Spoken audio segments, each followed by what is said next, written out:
Good morning, folks. Welcome to the Georgia Hour with BKP on voiceofruralamerica.com. So, yesterday was a joint session of Congress, or when I say Congress, a joint session for the Georgia State Legislature, senators and members of the House got together. And number 72, State Senator Colton Moore was State Senator Colton Moore. There you go. Georgia State Senator claims victory on return to the State House. So yesterday they had a joint session in Atlanta.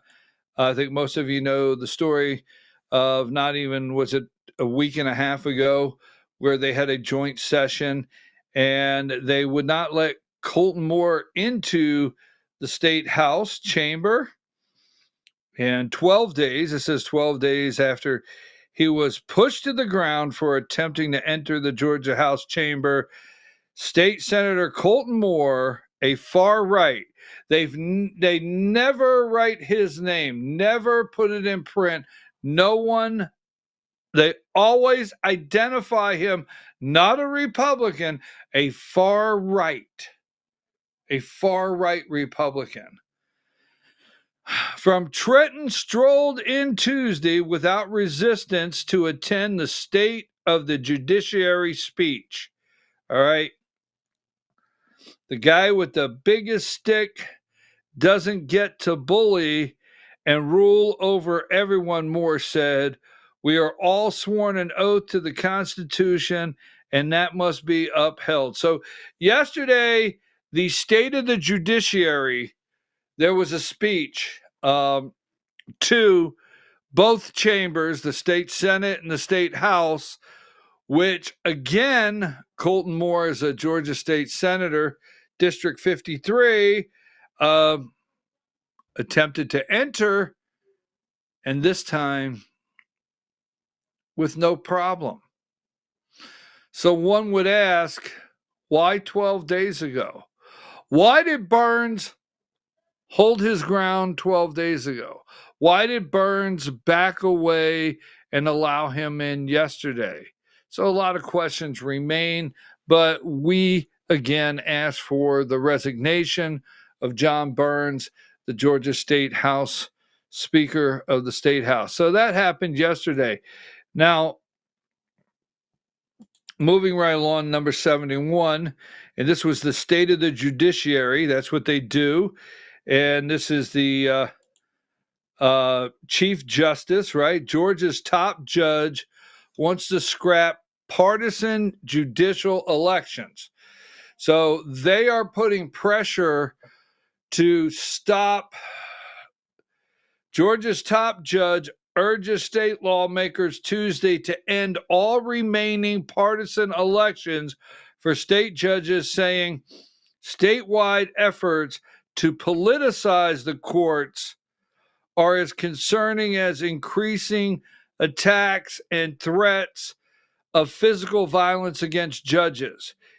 In his third annual State of the Judiciary address, Georgia Supreme Court Chief Justice Michael Boggs said proposed legislation to end the few remaining partisan elections for probate and magistrate judges in Georgia has the full support of the impacted courts. So they want all judiciary in Georgia,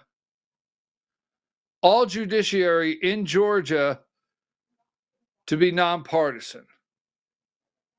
Okay? I don't mean okay. I mean okay. There are several now. Superior Court judges are no longer partisan. They used to be. Superior Court judges used to be. Supreme Court judges, other judges, they used to be partisan, but no longer. I do think, now this is off the top of my head, and I do think it's not every county. Okay, I'm not 100%, but I'm pretty sure it's not every county in the state. But your probate judges and your magistrate judges are partisan. They run on a ticket. All right. So let me say this. If you're going to do that, and I don't think I agree with that, if you're going to do that, because they already want all your school boards to be nonpartisan, they want many of your city council elections to be nonpartisan. So if you're going to do that with the judges, all judges, then maybe take the ability for the governor to appoint away from the governor. The governor appoints. So should a Republican governor not appoint a judge? The rule of law? Not like the Democrats?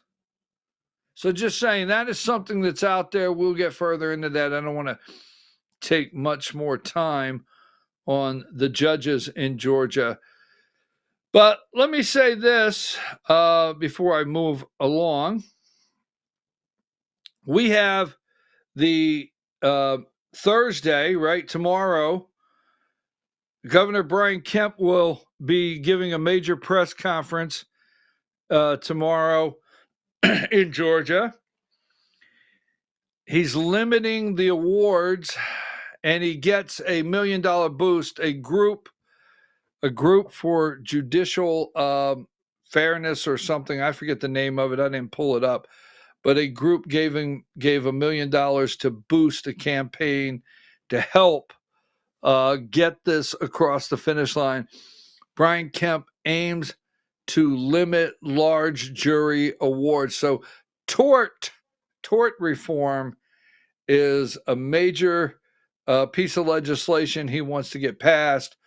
I recommend, because what you're going to have attorneys, judges, insurance companies, everybody's going to come out of the woodwork. So we need to read this piece of legislation thoroughly, start paying attention to this. But he's going to give a major press conference on this tomorrow concerning tort reform. Now, yesterday we reported the 9th district, the 9th congressional district, number 40, the 9th congressional district,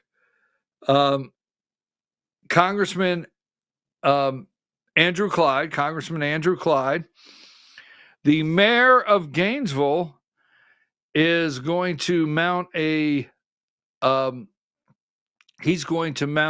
primary challenge against Andrew Clyde. Now, I'm going to try to talk to him. Today is Wednesday. I don't know if I can get with him before the week is out, but I'd like to get him on the show and find out, from him a little more detail of why he's going to primary Congressman Andrew Clyde in the 9th District of Georgia. He's from over in Hall County, and he's the mayor of Gainesville. Now, here is something of interest. So today, as I told you earlier, give me number 64, President Donald Trump is going to be signing the Laken Riley Act. All right, from here in Georgia, this is a major piece of legislation, the Laken Riley Act, and we're excited about that in Georgia. Not the fact that this young lady, I hate that it's named after her. I have to say that, I guess, when I think about it. I don't know. It's troublesome. It's named after her. Every time you think of why this act is in place, so this beautiful young lady is murdered jogging over at UGA out there Athens, Clarke County, the sanctuary, one of the sanctuary cities in Georgia. But joining today the President of the United States for this signing, number 74, will be,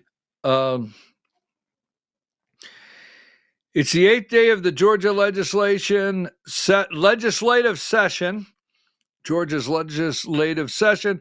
Lieutenant Governor Burt Jones, House Speaker Jon Burns, House Speaker Jon Burns, and State Senator Brandon Beech of Alpharetta are among those traveling to Washington today to witness President Donald Trump signing the Laken Riley Act. Not Governor Brian Kemp? Really? Not Governor Brian Kemp? Will Brian be there? I'm for sure Brian and Marty could put themselves aside for a day for Laken Riley, but Brandon Beech, State Senator Brandon Beech, Speaker of the House Jon Burns, and Lieutenant Governor Burt Jones will be there. Now, here's where things get a little interesting.